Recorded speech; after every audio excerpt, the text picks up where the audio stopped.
Shalom Bapak Ibu yang dikasih oleh Tuhan, senang kembali berjumpa bersama dengan Anda pada hari ini. Saya percaya bahwa hidup kita semua terus dipimpin Tuhan dan diberkati oleh Tuhan. Dan bukan hanya sekedar dipimpin dan diberkati oleh Tuhan, saya percaya bahwa ada pengalaman demi pengalaman baru yang Tuhan sediakan dan Tuhan lakukan di dalam kehidupan kita semua. Bapak Ibu Saudara, selama 2 minggu terakhir kita belajar bersama-sama tentang pujian dan penyembahan, mengapa kita memuji Tuhan, mengapa kita menyembah Tuhan. Dan kemudian kita belajar bahwa di akhir zaman ini Tuhan sedang membangun akan kemah Daud. Tuhan sedang membangun pondok Daud yang berbicara tentang pujian penyembahan selama 24 jam yang terjadi. Dan saat ini hal seperti itu sedang terrealisasi. Kita belajar bersama-sama semua bahwa kita mau ambil turut bagian di dalam pembangunan daripada pondok Daud ini. Dengan tujuan apa? Dengan tujuan supaya semakin lebih banyak orang mengenal Kristus dalam kehidupan mereka. Dan kita belajar bersama-sama minggu lalu bagaimana pujian dan penyembahan mempunyai kuasa yang begitu besar, mempunyai kuasa yang begitu dahsyat. Haleluya. Dan Bapak Ibu Saudara, saya mau mengajak kita pada hari ini bukan belajar tentang pujian penyembahan, tetapi mau belajar untuk bagaimana kita terus menerus menjalani akan kehidupan ini. Nah, apa hubungannya dengan pujian penyembahan? Hubungannya adalah seperti ini. Kita belajar minggu lalu bahwa pujian penyembahan itu punya kuasa untuk menghancurkan benteng-benteng musuh, untuk menghancurkan senantiasa kuasa kegelapan yang bertahta, yang menguasai akan sebuah tempat. Dan saudara, tentu kalau kita berperang melawan kuasa kegelapan, berperang melawan alam roh tersebut, itu tidak bisa hanya dilakukan hanya dalam 1 hari, 2 hari, sepekan, 2 pekan, 1 bulan, atau bahkan 1 tahun. Ini memakan waktu yang terus menerus terjadi di dalam kehidupan kita. Ini memakan waktu yang sampai kalau Tuhan Yesus belum datang kedua kali, dan kita harus kembali ke rumah Bapa di surga, peperangan tersebut mungkin masih akan terus-menerus terjadi. Nah, ada kalanya dengan peperangan rohani yang demikian, ini ada kalanya membuat kita lelah, membuat kita frustasi, membuat kita merasa kenapa begini terus yang kita harus lakukan. Nah, oleh sebab itu hari ini saya mau mengajak kita semua untuk kita belajar untuk menjadi orang-orang yang tidak mudah menyerah di dalam kehidupan kita. Nah, tentu saja bicara tentang pujian penyembahan ini ada hubungannya juga dengan kehidupan kita sehari-hari di dalam kita menjalani kehidupan kekristenan kita. Kita bisa menjadi orang yang mudah lelah, bukan mudah lelah sih, tetapi satu saat kita bisa lelah, satu saat kita merasa apa yang saya lakukan sepertinya sia-sia, kita bisa menjadi kecewa, kita bisa menjadi kayaknya ya begini terus kehidupan, tidak ada sesuatu yang baru. Saya sudah praktekkan firman tetapi tidak berjalan sesuai dengan apa yang kita mau.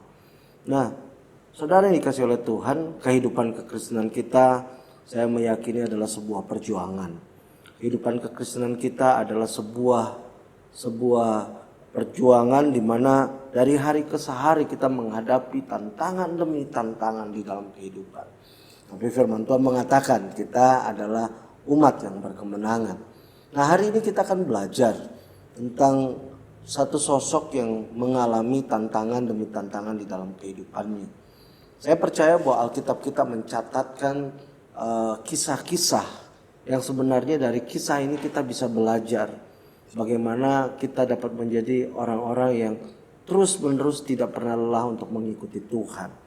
Kita menjadi orang-orang yang terus-menerus berjuang agar apa yang firman Tuhan ajarkan, apa yang firman Allah katakan, itu kita bisa terus-menerus lakukan di dalam kehidupan kita bersama-sama. Hari ini kita akan melihat kisah daripada seorang yang bernama Yakub yang kemudian namanya diganti menjadi Israel. Nah, saudara, kalau kita buka di dalam kitab Kejadian pasal yang ke-27, ya, di dalam ayat yang ke-41, di situ firman Tuhan berkata seperti ini. Kitab Kejadian pasal yang ke-27 ayat 41, firman Tuhan berkata, Esau menaruh dendam kepada Yakub karena berkat yang telah diberikan oleh ayahnya kepadanya.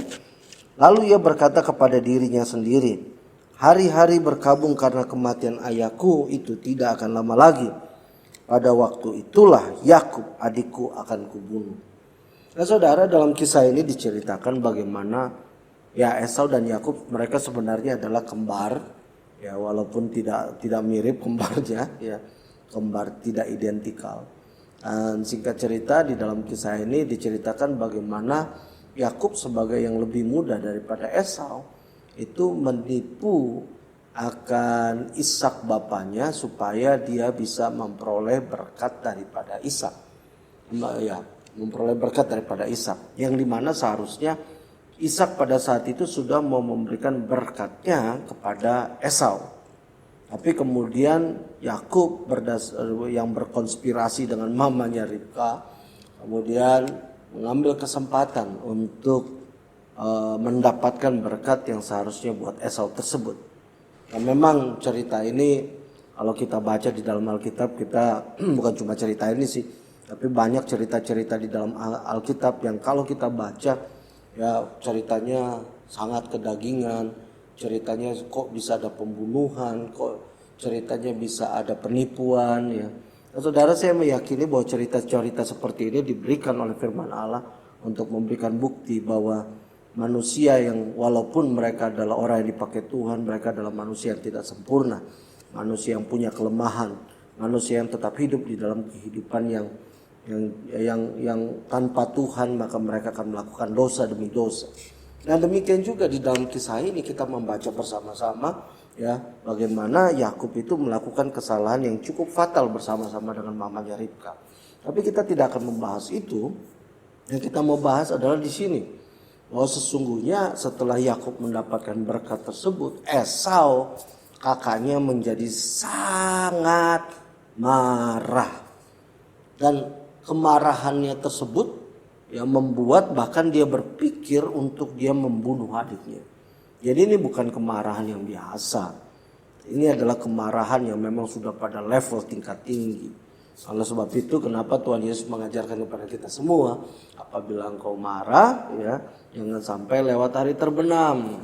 Karena apabila kita terus menerus mengentertain kemarahan, kita terus menerus menyimpan kemarahan dalam hati dan pikiran kita, itu akan membuat kita akhirnya jatuh ke dalam dosa. Bisa membuat kita melakukan balas dendam, bisa membuat kita akhirnya emosi berlebihan dan mengambil tindakan-tindakan yang tidak perlu sama sekali. Nah, kalau kita baca di sini ya, di sini Yakub mendapatkan sebuah ancaman. Sekali lagi saya ulangi, Yakub mendapatkan sebuah ancaman. Nah, Bapak Ibu Saudara, ancaman ini rupanya menjadi sebuah beban di dalam kehidupan daripada Yakub. Sekali lagi, ancaman ini menjadi sebuah beban bagi kehidupan Yakub. Kalau kita baca ya 20 tahun kemudian, di situ kita akan menemukan bahwa waktu Yakub pulang ke rumah bapaknya dari rumah omnya Laban bersama-sama dengan istri-istri dan anak-anaknya, di situ diceritakan bagaimana Yakub masih hidup di dalam ketakutan. Ketakutan kepada siapa? Ketakutan kepada Esau kakaknya. Karena dia tahu dia bersalah. Karena dia tahu bahwa dia telah melakukan sesuatu yang fatal terhadap kakaknya. Namun yang saya mau bagikan adalah di sini. Bahwa rupanya dari sejak dia pergi sampai dia pulang, dia hidup di dalam ancaman. Dia hidup di dalam ketakutan daripada sang kakaknya. Nah saudara, yang dikasih oleh Tuhan, apa yang saya mau bagikan sekarang? Yang mau saya bagikan adalah seperti ini saat ini. Kalau kita tidak berhati-hati di dalam kehidupan kita, ya, kita bisa menjadi orang-orang yang hidup di dalam ancaman. Ya, ancaman-ancaman apa yang saat ini terjadi di dalam kehidupan daripada semua orang di dunia ini, bahkan menimpa juga orang percaya. Saudara, ancaman yang bisa terjadi adalah seperti ini. Yang pertama, kita hidup di zaman di mana standar hidup kita sudah semakin lebih baik. Dulu ya, untuk orang punya motor itu adalah sesuatu yang sudah mewah. Era tahun 70, era tahun 80. Era 70 kalau orang punya TV itu udah sesuatu yang wah. Untuk sekali lagi orang yang hidup era zaman tersebut. Saya masih ingat dulu waktu saya kelas 1 SMP. Dan singkat cerita komputer tersebut baru keluar. Dan kemudian mau diajarkan di SMP. Dan saudara ya, saya masih ingat bagaimana waktu komputer tersebut muncul dan mau diajarkan ya. Satu komputer tersebut diajarkan untuk ratusan anak-anak ya. Saya masih ingat sekali. Dan kalau kita hidup di zaman sekarang, kita hidup di mana semua orang bisa mempunyai akses untuk memiliki komputer tersebut.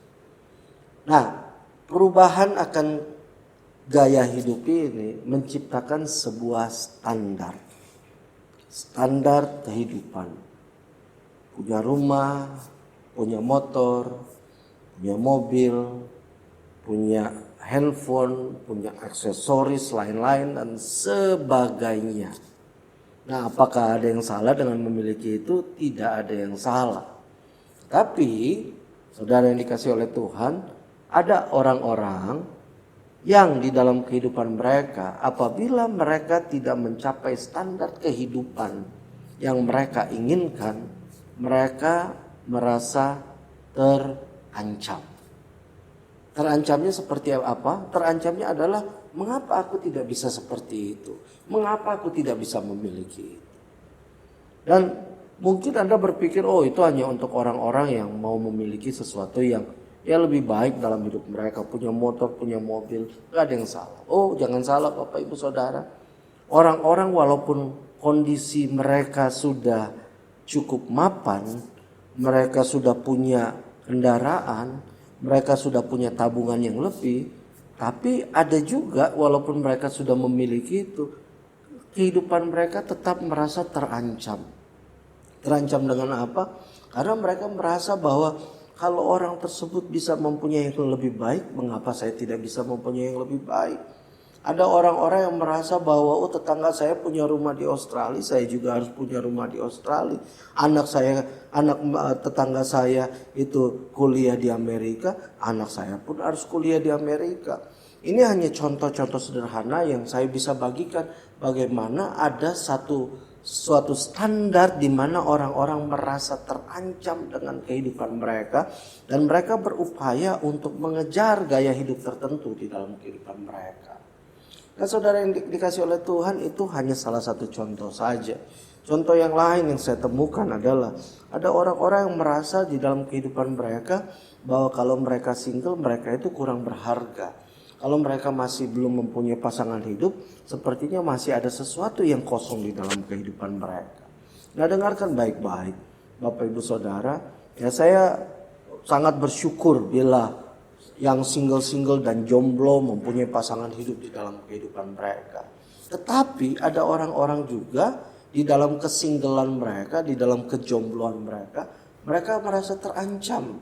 Ya, memang kita hidup di dalam sebuah budaya yang dimana kalau kita sudah mencapai umur tertentu, orang tua kita, keluarga kita, orang-orang yang kenal sama kita akan nanya, kapan menikahnya, mana pasangannya. Hal-hal seperti itu tanpa disadari terekam di dalam pikiran orang-orang tersebut.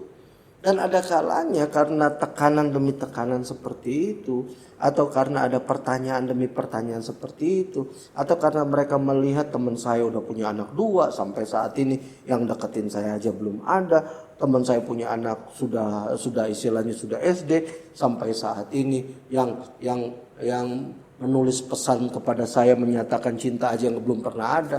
Dan tanpa disadari itu menciptakan suatu ancaman, tekanan di dalam kehidupannya. Dan saudara yang dikasih oleh Tuhan, ya, ada beberapa orang yang saya temukan di dalam kehidupan mereka, karena mereka merasakan ancaman tersebut dalam hidup mereka, akhirnya mereka menikah dengan orang yang salah. Nah, dengarkan saya baik-baik. Saya percaya bahwa Tuhan tidak mau menginginkan kita hidup di dalam ancaman. Demikian juga pada saat kita mau menikah dengan orang yang memang Tuhan telah berikan, ya, jangan sampai kita menikah karena tekanan dan ancaman tersebut.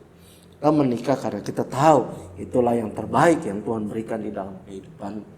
Dan demikian juga dengan yang tadi yang saya bagikan kepada kita. Ada orang-orang yang merasa kalau tidak mempunyai standar hidup tertentu, mereka akan merasa terancam. Mereka akan merasa bahwa saya akan dikatakan bahwa saya tidak berhasil, saya tidak sukses, saya adalah orang yang terkutuklah dan sebagainya. Nah, saudara, saya percaya bahwa pada saat kita bekerja, Tuhan akan memberkati kita. Dan berkat tersebut harus kita kelola sebaik-baiknya. Dan apabila dengan berkat yang Tuhan berikan kita bisa mempunyai sesuatu yang lebih, tidak ada yang salah. Tetapi jangan sampai kita bekerja keras dari pagi sampai malam, dari hari ke hari, hanya khusus supaya apa? Supaya kita menjaga standar kehidupan kita, supaya kita tidak malu dengan orang-orang yang ada di sekitar kita, yang memberikan secara tidak langsung ancaman di dalam kehidupan kita. Mengapa kamu tidak pernah berhasil di dalam kehidupan? Ya saudara, ya, di dalam masa COVID-19 ini juga ada sebuah ancaman yang baru yang tanpa disadari terekam di dalam kehidupan daripada orang-orang tertentu. Ada ketakutan, ada kekhawatiran tertentu. Sehingga akhirnya mereka tidak bisa hidup bebas di dalam kehidupan mereka. Mau makan ini takut, mau melakukan sesuatu ini takut, mau berbuat sesuatu seperti ini takut. Karena apa? Karena ada ancaman, ada virus corona ini ada di mana-mana. Mau ambil uang kembalian takut. Nah saudara, saya meyakini bahwa kita sebagai orang percaya kita harus waspada. Ya, sekali lagi saya katakan kita harus waspada. Kita harus mengikuti semua aturan pemerintah yang dianjurkan kepada kita. Kalau kita keluar rumah, kita menggunakan masker, kita rajin cuci tangan, kita pakai hand sanitizer, kita jaga jarak, kita harus ikuti semua.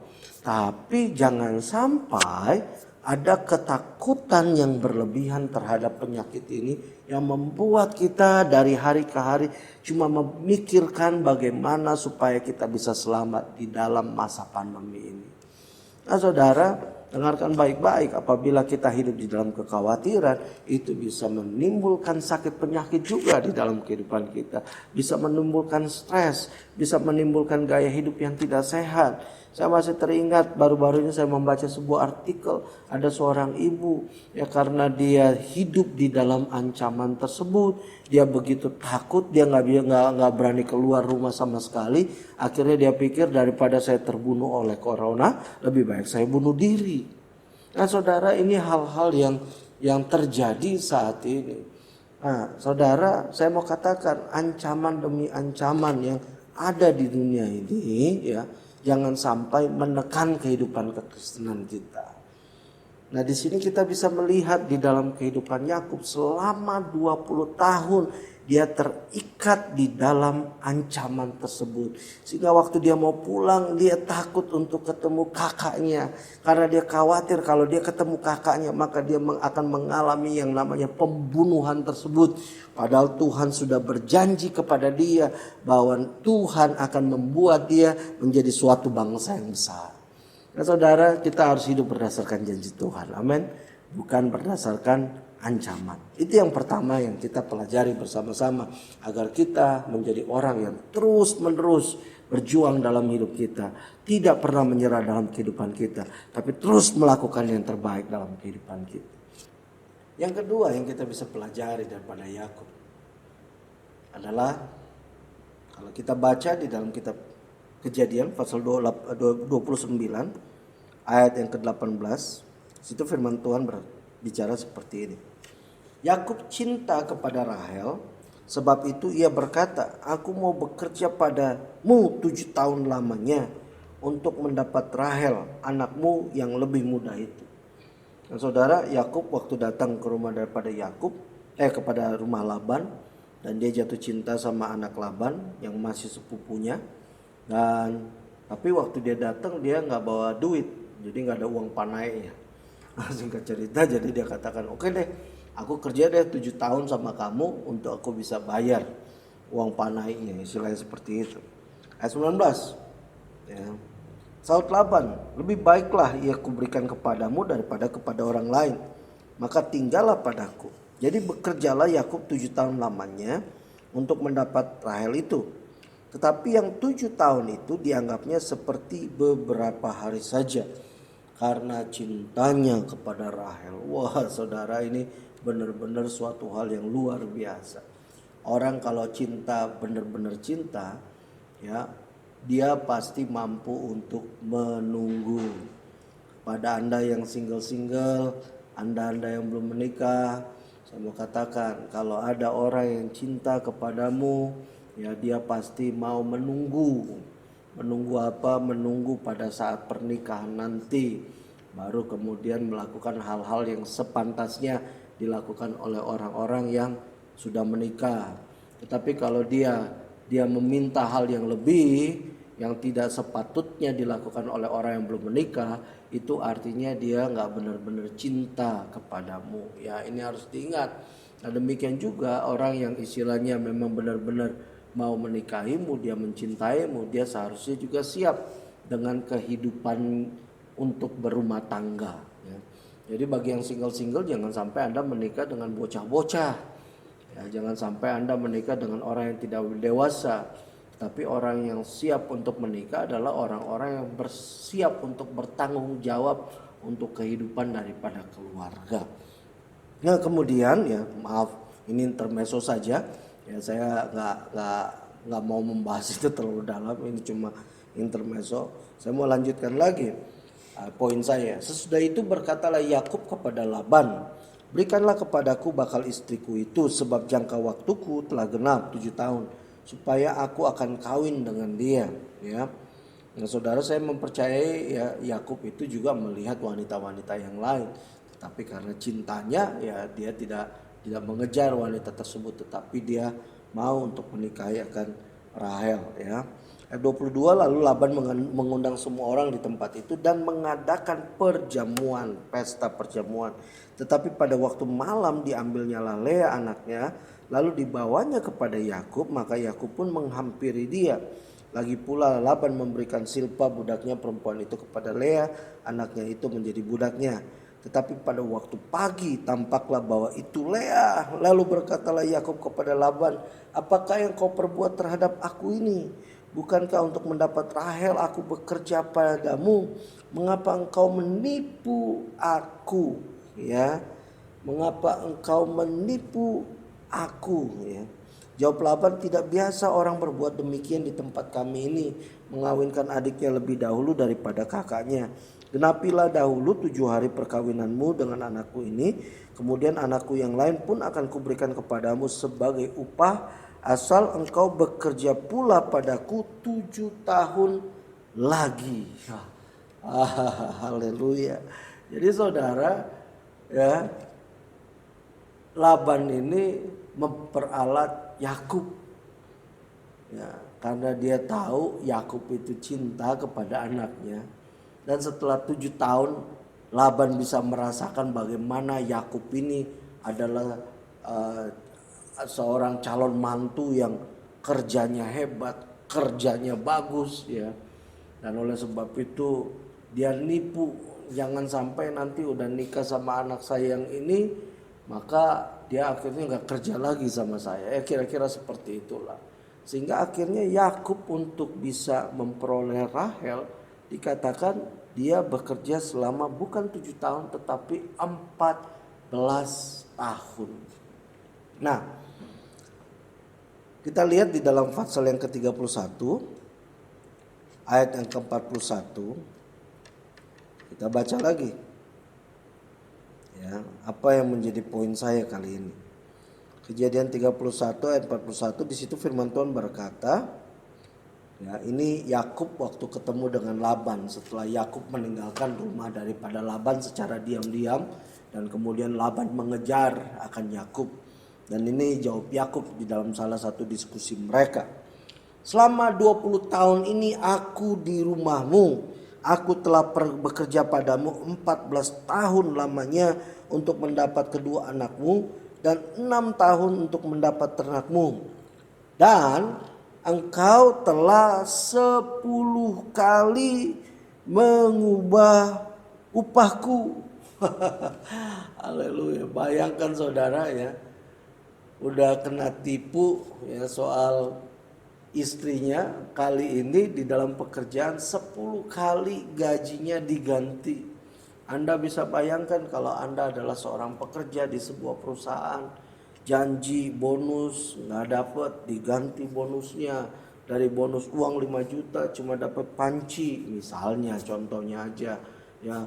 Ada janji lagi kalau kamu kerja gaji kamu dinaikin, bukannya gajinya dinaikin per bulan, dapatnya voucher untuk belanja untuk 1 kali saja. Ya kira-kira seperti inilah ya, tipuan demi tipuan yang Yakub alami di dalam kehidupannya. Karena saudara dikasih oleh Tuhan, dalam kehidupan kita sebagai manusia, kita ini hidup dengan ribuan janji. Malah mungkin kita juga termasuk manusia yang membuat janji sedemikian banyaknya. Dari kita kecil kita dijanjikan oleh orang tua kita. Kita masuk ke sekolah, kita dengar janji dari teman kita dengar janji dari guru kita. Dan bahkan mungkin kita juga berjanji kepada teman kita dan guru kita. Iya, nanti saya akan selesaikan tugasnya pada hari ini. Kita janji kepada teman kita, iya nanti saya akan ajarkan kamu. Dan mungkin ada janji demi janji, yang transaksi janji yang terjadi. Setelah kita lulus sekolah dasar, sekolah menengah, dan kita masuk ke kuliah, kembali kita mungkin dengar banyak janji. Dan bahkan mungkin pemerintah kita berjanji, atau mungkin ada dari pihak-pihak luar yang berjanji, atau mungkin kita yang membuat janji-janji kepada pihak luar. Nah saudara, ada begitu banyak janji yang dilontarkan dan ada begitu banyak janji yang kita terima. Dan ada kalanya ada janji-janji yang belum tentu tergenapi. Ada janji-janji yang mungkin belum tentu tersalurkan. Saya masih ingat bagaimana saya dijanjiin sama teman saya untuk dijemput. Pada waktu itu saya belum punya kendaraan untuk pergi ke sebuah acara yang saya sangat ingin pergi. Nggak terjadi. Sehingga akhirnya apa? Ya saya mengalami kekecewaan di dalam kehidupan saya.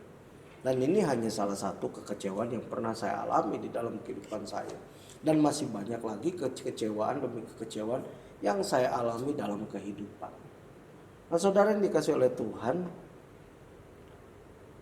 apabila kita menjadi orang yang dengar janji dan tidak mendapatkan, bisa jadi kita menjadi orang yang kecewa. Nah, kecewa dan kemudian kita melupakan itu nggak apa-apa. Tapi kenyataannya adalah ada orang-orang yang kecewanya jadi berlebihan. Karena ada begitu banyak janji yang diberikan, ada banyak pengharapan yang diberikan, sehingga akhirnya kekecewaannya menumpuk sehingga menjadi suatu amarah, bahkan menjadi suatu kepahitan di dalam kehidupan. Nah, saudara yang dikasih oleh Tuhan, dalam kehidupan ini Tuhan mau supaya setiap daripada kita menjadi orang-orang yang bisa mengalahkan akan segala amarah, segala kepahitan, dan bahkan segala kekecewaan. Karena apa? Apabila kita hidup di dalam kekecewaan, ya, maka kita akan menjadi orang yang rugi sendiri dengan dirinya.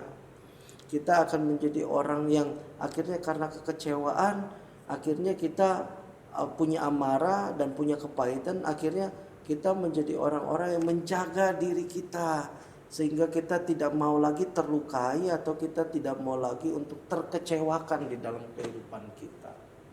Dan akhirnya kita bisa menjadi orang yang tidak mengampuni di dalam kehidupan kita. Nah saudara, di dalam kehidupan daripada Yakub di sini diceritakan bagaimana dia mengalami tipuan demi tipuan, bagaimana dia mengalami janji-janji kosong, pengharapan palsu. Tetapi Yakub tidak kemudian kecewa, marah dan berhenti. Andai kata dia kecewa dan dia marah, mungkin dia tidak mengalami terobosan di dalam kehidupannya. Tetapi karena dia tetap terus, walaupun dia diganti upahnya, dia terus bekerja. Untuk apa? Karena dia tahu ada masa depan yang lebih baik untuk dia. Ada rumah tangga yang dia harus bina. Ada rumah tangga yang dimana dia harus sediakan kehidupan daripada rumah tangga ini. Dan karena Yakub ini tidak menyimpan kekecewaan, apalagi amarah dan kepahitan yang berlebihan, itu yang membuat Yakub ini semakin melambung tinggi di dalam kehidupannya. Nah saudara, dalam kehidupan kita berumah tangga, dalam kehidupan pekerjaan kita, dalam usaha kita, dalam pelayanan kita, kita akan bisa mengalami yang namanya kekecewaan demi kekecewaan. Tapi kalau Anda mau terus lanjut dengan kehidupan, jangan hidup di dalam kekecewaan. Tadi saya katakan kita mau belajar untuk menjadi umat Tuhan yang untuk tidak pernah menyerah, untuk tidak gampang untuk menyerah. Nah saudara, kalau kita tidak mau untuk menjadi umat Tuhan yang tidak gampang untuk menyerah, maka janganlah kita hidup di dalam kekecewaan tersebut. Karena kekecewaan yang ada di dalam hidup kita, yang kita simpan, itu justru bisa menghancurkan harapan yang ada di dalam hidupmu. Itu bisa menghancurkan akan rencana Tuhan yang Tuhan sudah berikan di dalam kehidupanmu. Saudara, saya teringat akan sebuah kisah tentang seorang misionaris yang pada satu saat dia bertugas di Afrika. Nah, saudara, waktu dia bertugas di Afrika tersebut, ya saudara, dia berupaya untuk menginjil ke sana kemari. Tapi saudara, tidak ada yang berhasil mau terima Tuhan Yesus di dalam kehidupan. Kemudian ada satu anak yang dia adopsi, dan singkat cerita anak tersebut dari kecil dia beri makan, dia pelihara dan seterusnya. Dan anak ini dididik. Singkat cerita akhirnya misionaris ini istrinya meninggal karena kena malaria.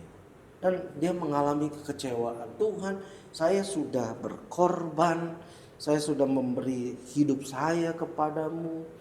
Dan yang terjadi bukannya orang-orang bertobat kenal Tuhan Yesus Kristus, yang terjadi malah justru orang yang saya kasih meninggal.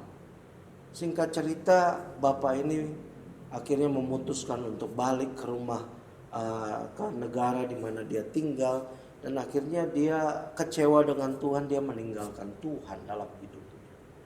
Tapi dia mempunyai seorang anak perempuan, yang anak perempuan ini tetap setia kepada Tuhan dan akhirnya dia menikah dengan seorang yang melayani Tuhan. Sampai pada satu saat di dalam sebuah pertemuan, saudara, tiba-tiba dalam pertemuan tersebut tiba-tiba dia didatangi oleh seorang hamba Tuhan berasal dari negara yang bapaknya pernah melayani di sana. Nah, kemudian hamba Tuhan yang berasal dari negara Afrika tersebut datang dan dia bertanya kepada sang perempuan ini, apakah Anda kenal dengan bapak ini? Dan perempuan tersebut mengatakan, itu adalah bapak saya. Dan kemudian anak ini mengatakan, orang Afrika ini, saya adalah anak yang dahulu diadopsi oleh bapamu, diberi makan, dikasih numpang dan tinggal, dan diajarkan tentang firman Tuhan. Dan karena bapakmu tersebut aku jadi kenal Tuhan. Dan saat ini karena benih yang bapakmu tabur lewat hidupku, saat ini negara di mana saya tinggal, sebagian besar orangnya adalah orang-orang yang percaya kepada Tuhan Yesus Kristus. Nah, saudara dikasih oleh Tuhan ya, karena bapak ini kecewa dengan hasil yang dia dapatkan, akhirnya dia menyerah dengan kehidupannya. Dia lebih memilih untuk kehidupan mengikuti akan kedagingannya. Bahkan berdasarkan cerita dia menjadi seorang yang alkoholik sebelum dia sebelum akhirnya dia kembali kepada Tuhan setelah dia menyadari bahwa Tuhan bekerja lewat anak yang dia sempat besarkan. Tapi yang saudara yang saya mau sampaikan adalah seperti ini. Kekecewaan bisa menghancurkan kehidupanmu. Ya memang ada harapan demi harapan yang kita mau capai dalam hidup kita. Tapi kita harus ingat, firman Tuhan berkata, jalan Tuhan jauh berbeda dengan jalan kita. Rancangan Tuhan berbeda dengan rancangan kita. Ada kalanya kita punya impian, saya mau mempunyai bisnis ini, bisnis itu, bisnis ini dan bisnis itu, supaya saya bisa mau memberkati lebih banyak orang lain. Tapi pada kenyataannya Tuhan tidak mengizinkan kita untuk mempunyai semua bisnis tersebut. Ada kalanya kita mau bekerja seperti ini, seperti itu, supaya aku bisa berhasil, supaya aku bisa melayani Tuhan di bidang tersebut. Tetapi ada kalanya justru Tuhan tidak membawa kita ke arah sana, tetapi Tuhan justru mengarahkan kita ke tempat yang lain untuk berkarya dalam hal-hal lain. Nah saudara, ya apabila kita berupaya untuk melakukan yang bukan yang Tuhan inginkan, dan akhirnya sepertinya kita tertutup jalan, tanpa kita sadari kita pun bisa kecewa. Sama seperti kalau ada orang yang berjanji kepada kita dan akhirnya kita kecewa karena kita tidak mendapatkan apa yang kita mau. Saya juga pernah konseling dengan orang-orang yang mereka katakan, pastor saya sudah berdoa, saya sudah memohon kepada Tuhan, saya minta sama Tuhan, tetapi kenapa Tuhan tidak kabulkan? Saudara yang dikasih oleh Tuhan, kalaupun Tuhan tidak kabulkan bukan berarti Tuhan tidak sayang. Tapi karena Tuhan tahu ada yang lebih baik yang Tuhan sediakan dalam kehidupan. Ya sekali lagi yang saya mau tambahkan di sini, ingatkan kepada kita, jangan kecewa dengan apa yang engkau tidak dapatkan, dengan janji-janji yang engkau tidak peroleh. Jangan kecewa apabila jalanmu tidak mulus seperti yang kau harapkan. Kita kembali mau belajar menjadi orang yang seperti Yakub. Sudah 10 kali kena tipu, tetapi 10 kali dia bangkit. Dan walaupun dia mengalami berbagai macam pergumulan dalam kehidupannya, dia tetap terus jalan dan maju di dalam kehidupan. Bahkan ya, saudara yang dikasih oleh Tuhan, waktu Yusuf anaknya dijual oleh saudara-saudaranya, di situ diceritakan bagaimana Yakub walaupun dia kecewa, tetapi dia tetap mempunyai pengharapan untuk mengalami perjumpaan kembali dengan Yusuf anak. Nah saudara, saya cuma mendorong setiap daripada kita di tempat ini. Ya mungkin Anda melihat Anda punya pengharapan yang besar untuk tahun 2020, tapi kemudian pengharapan tersebut tidak muncul. Justru wabah yang terjadi sehingga kita tidak bisa buat apa-apa. Ada berbagai macam hal yang lain yang terjadi dalam kehidupan kita yang mungkin membuat kita, mengapa Tuhan ini semua terjadi. Saya cuma mau mengingatkan kepada kita semua, jangan pernah menyerah dengan kehidupanmu. Jangan pernah putus asa dengan apa yang engkau hadapi dalam kehidupan. Terus maju di dalam Tuhan. Nah demikian juga saudara, apa kaitannya dengan pujian penyembahan yang saya katakan tadi? Kaitannya adalah, mungkin Anda berkata, pastor sampai berapa lama kita mau memuji Tuhan? Saya cuma mau katakan kepada kita, jadikan pujian penyembahan sebagai gaya hidup kita. Jangan pernah menyerah. Walaupun mungkin Anda mungkin Anda melihat, kok sepertinya walaupun saya sudah memuji Tuhan, kok sepertinya tidak ada sesuatu yang kelihatannya berubah. Saudara ya, saya meyakini bahwa perubahan tersebut bisa jangka panjang, bisa jadi juga lama gak berubah tapi dalam satu hari berubah. Bisa juga hari demi hari kita melihat perubahan. Bisa juga dalam 5 tahun gak ada yang berbeda, tapi kemudian tiba-tiba Tuhan melakukan perubahan. Haleluya. Sebab itu saya mau katakan, jangan pernah menyerah dengan hidup ini. Terus semangat, terus andalkan Tuhan dalam kehidupan kita. Mari kita tundukkan kepala kita bersama-sama, kita berdoa. Bapa yang kudus, yang mengasihi setiap daripada kami berdoa biar kami terus menjadi anak-anak-Mu yang terus maju dalam kehidupan kami. yang terus berserah kepadamu, yang terus mengandalkan Engkau dalam kehidupan kami. Menyerahkan hidup kami ke dalam tangan-Mu Tuhan, biar kami menjadi umat Tuhan yang tidak pernah menyerah, umat Tuhan yang terus berapi-api, umat Tuhan yang terus melakukan kehendak Tuhan. Terima kasih ya Bapa, dan saat ini biar firman-Mu dapat tertanam, berakar, bertumbuh serta berbuah dengan lebat dalam kehidupan setiap daripada kami, agar kami dapat terus menjadi anak-anak-Mu yang hidup sesuai dengan mau-Mu. Terima kasih, terpujilah akan nama-Mu, dalam nama Yesus kami telah berdoa dan mengucap syukur. Amin. Terima kasih, Tuhan Yesus memberkati.